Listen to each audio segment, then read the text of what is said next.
So there is honoring our parents,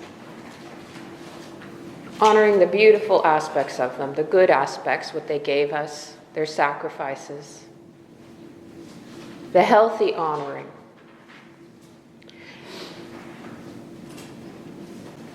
And then there is the unhealthy honoring of our parents. And that is what our sermon is about today. This sermon comes from a 2016 sermon by Reverend Dr. Corrin Gani. So if you think about before incarnation, when we were planning what this incarnation would be like, we were planning carefully who would be our parents, what kind of family situation we would incarnate into. And they were carefully selected. They were carefully selected to be the most fertile soil for the seed of our soul.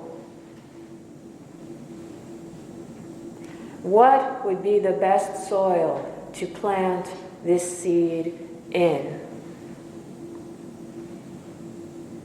And so assessments were made before birth. What did we need to develop? What were our karmic debts? What did we need to learn? What challenges did we need to overcome? What did we need to heal? So we did not choose a perfect situation on purpose. We did not choose angels to be our parents on purpose. We chose rocky soil for a reason.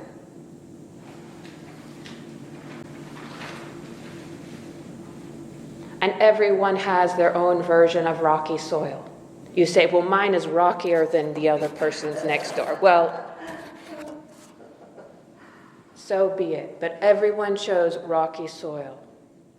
Why? Because that environment in which I was planted would trigger issues that would organically come forth that situation. I'd be forced to reckon with the difficulties that I needed to be facing this life. That's why I chose my parents. My parents had the same problem. I would absorb in the environment that problem, and I would have to reckon with it this life and heal it as well. So the family in which we precipitate at birth is the family of our lower self.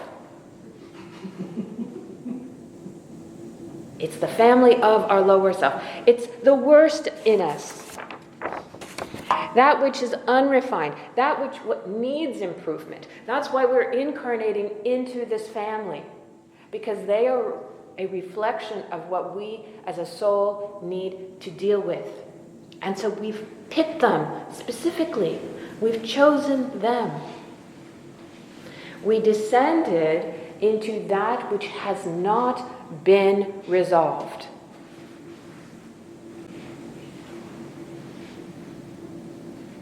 And so we descended into the worst. Now, that's our parents. That's our family.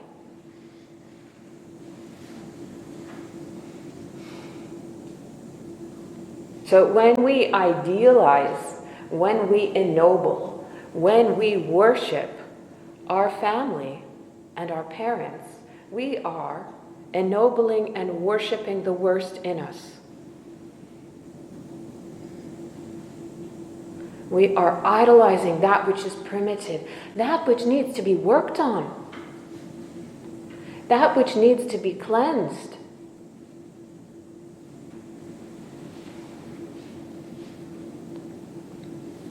So how on earth can we ever hope to progress as a soul if we stay stuck in the worship of parents and family? The answer is we can't. We cannot progress if we are stuck in the worship of family and parents. The worship of our birth, of our parents, serves as regressive, and it serves regression. It serves the line of least resistance.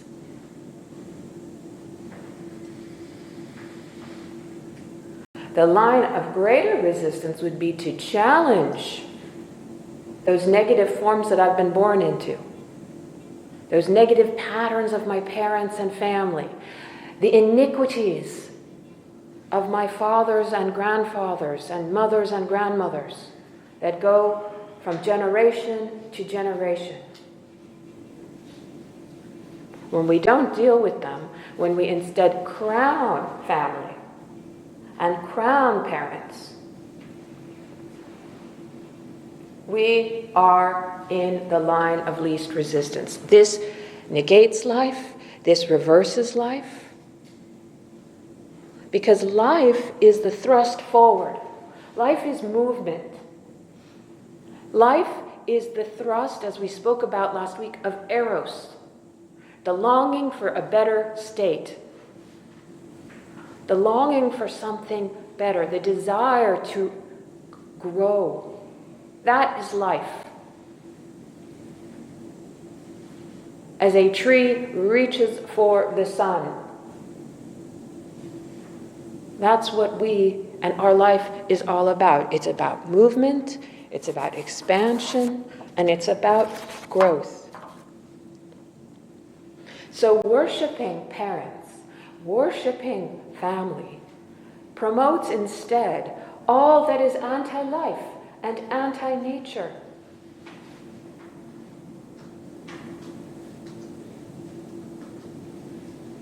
It promotes a cozy womb. A cozy womb of clipped wings.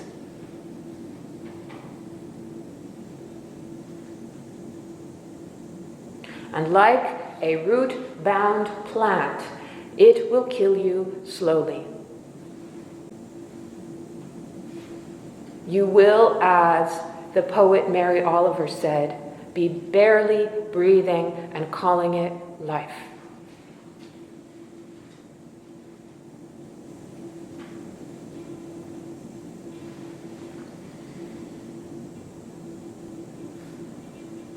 So we not only inherit material things, china, silver, glassware, and money, but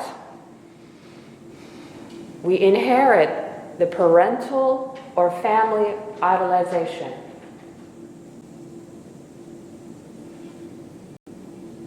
And that inheritance stifles our task, probably more than the money.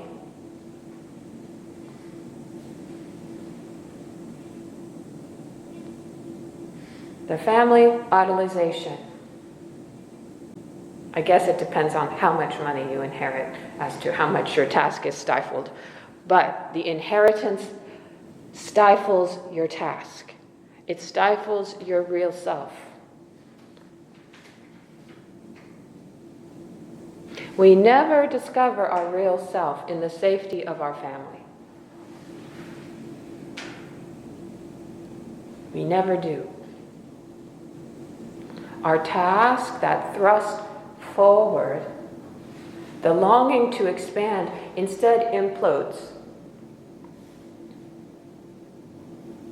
Okay, so what happens with this thrust that is imploded?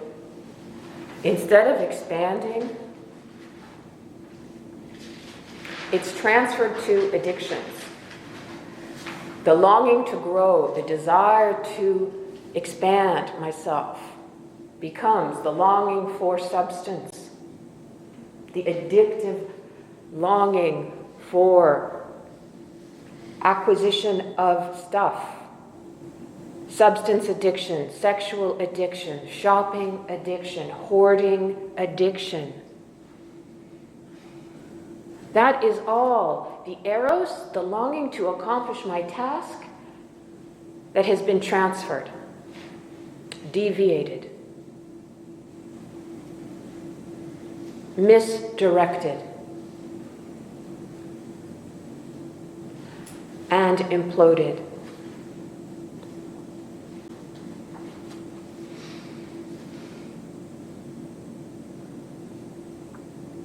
So if you think about the glory of birth, or the glory of family, or the glory of parents, it is racism. The glory of being black, the glory of being white, the glory of being Irish with an accent, the glory of being English with an accent, the glory of Native American lineage, the glory of being French, the glory of being Nordic, the glory of being Hispanic, the glory of being Asian, the glory of being Middle Eastern. And you can go on for every country in the entire world. These are racist states.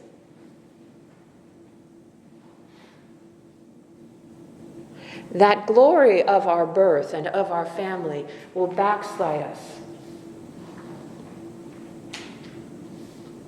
It will eventually create a crisis. It'll eventually lead us to, like the French nobility, the guillotine.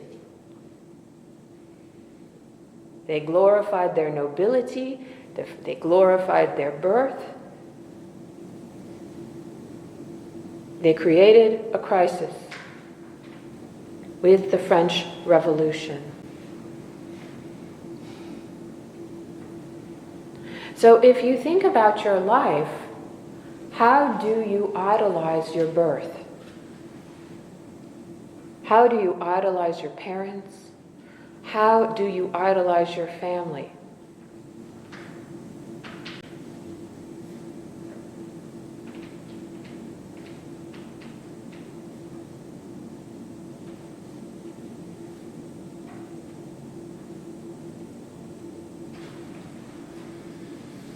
And you can do it in ways that don't seem very flattering. I deal with relationships just as my father did. My house looks exactly like my mother's on the inside, full of clutter and junk. Or the only nice vacations I take are to see family.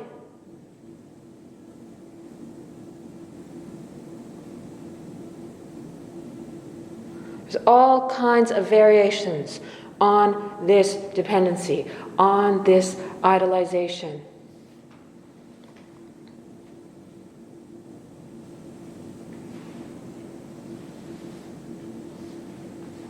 There is a beheading that is necessary, and there is a revolution that will be necessary. As Cervantes said in Don Quixote, blood is inherited, virtue is acquired.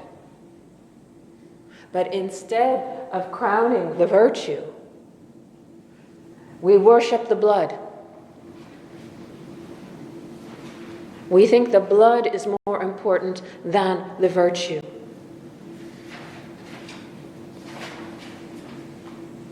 Or as Avicebron said, wisdom is the noblest pedigree.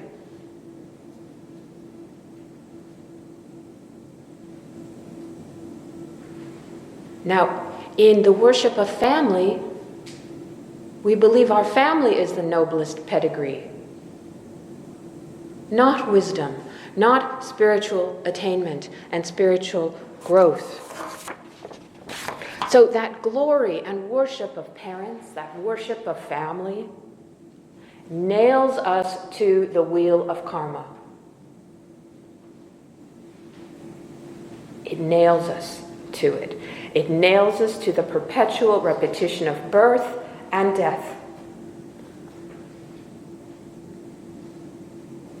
How does it do that?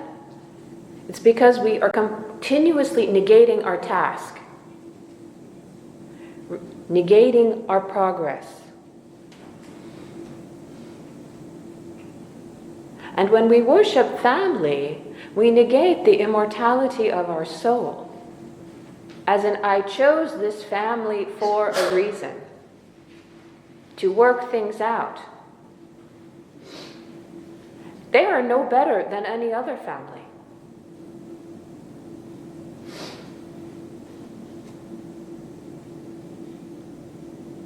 I negate the immortality of my soul by believing that my family is to be worshipped, not God.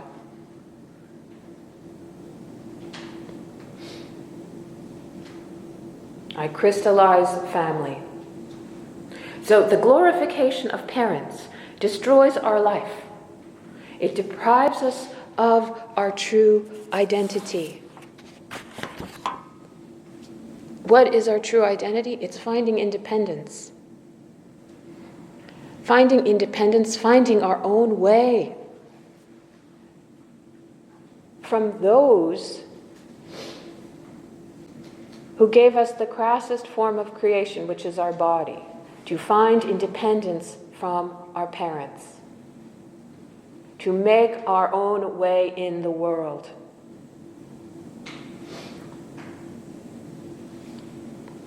Instead, our identity becomes the worship of family, the worship of parents.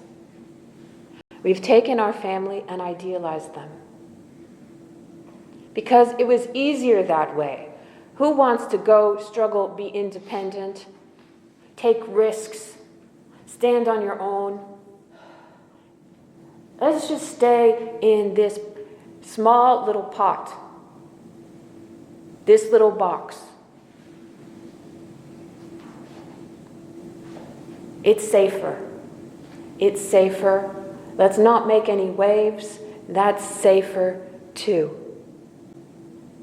Let's instead perpetuate the glory of our parents and family.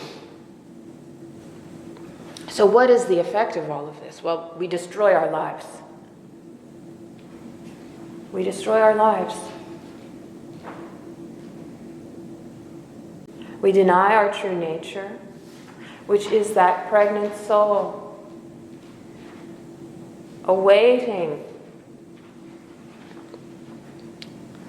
us to create for ourselves, to thrust for ourselves.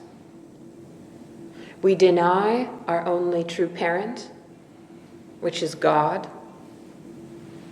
And we deny the existential need to expand, to challenge ourselves, to spread our own wings, to grow roots and branch our beautiful tree in its own unique way.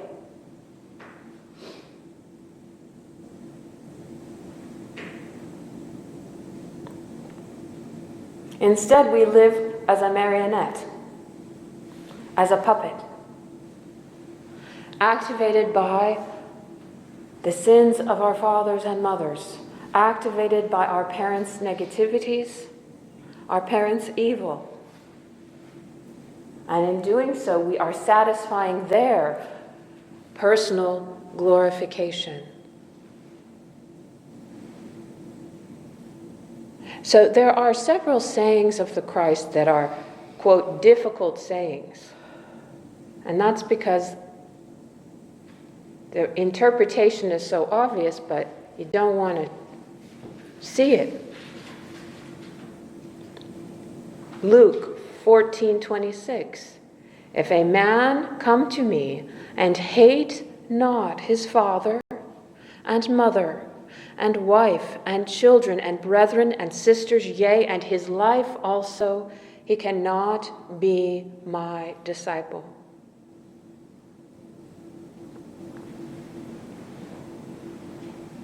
Matthew 12:48-49. But he answered and said unto him that told him, who is my mother? And who are my brethren? And he stretched forth his hand towards his disciples and said, Behold my mother and my brethren. This points to the need to destroy the premises that are dictating our lives and to choose our own family.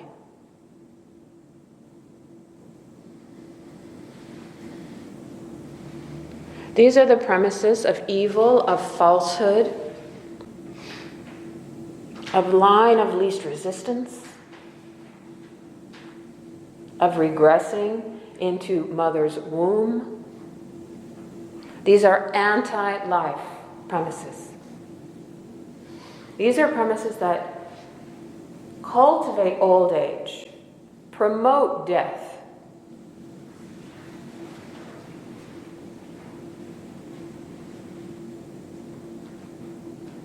So look closely in your life.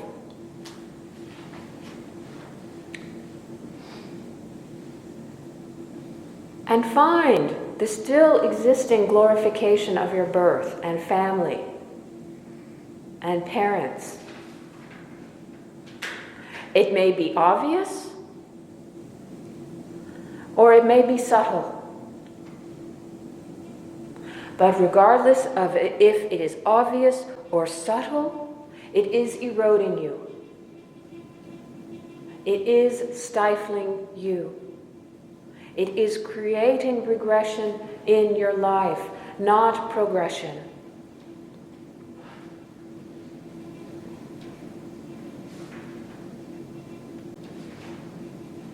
When we glorify our parents, when we glorify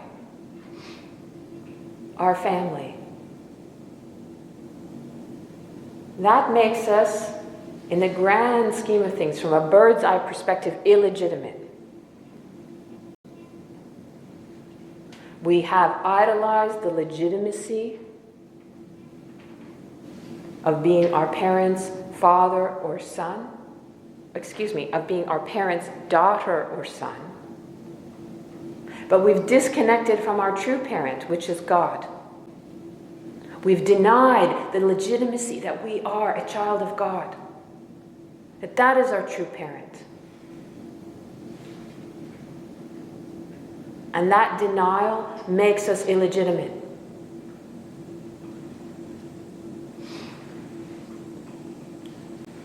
We idolize our family. We idolize our parents. We negate the reality that our true parent is God. And that makes us illegitimate.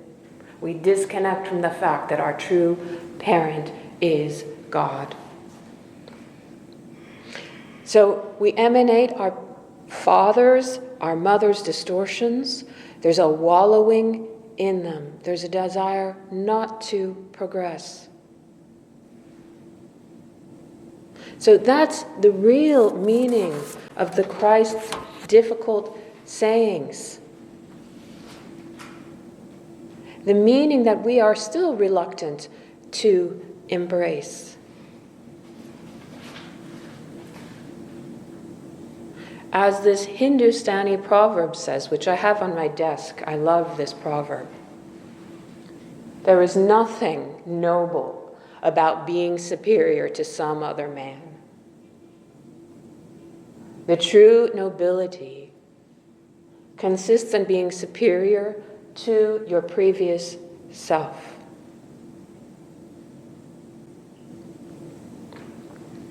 And so let's take a moment and we'll go inside.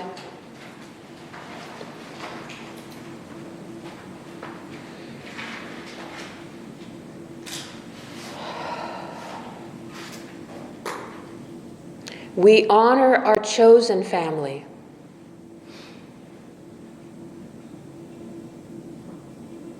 Those who have chosen with us to grow and purify.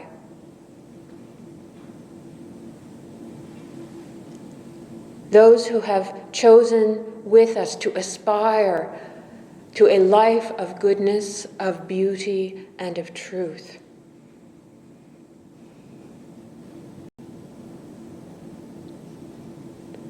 They are our true brethren.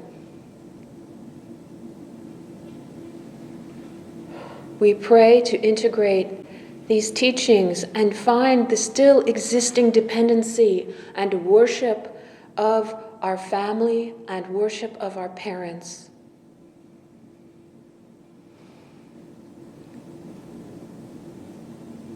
We commit to dissolving it so as to allow ourselves to spread forth our wings and truly fly.